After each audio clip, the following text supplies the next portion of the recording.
this video, I will demonstrate how you can replace a transmitter in the receiver. Please note that you don't have to have access to the receiver for this to work. Observe that you will need to know the Replace ID code of the transmitter being replaced.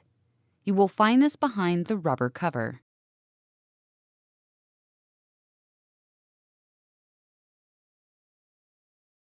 Make sure the stop button is pressed. Press button 8. Keep pressed. Twist and pull out the stop button. Release button 8. Within 1 minute of pulling out the stop button, enter the code 1234.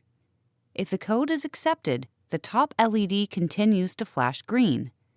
LEDs 1 to 4 flash red.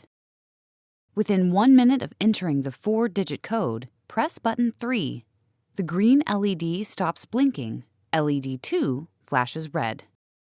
Enter the replace ID for the transmitter being replaced by pressing the transmitter buttons.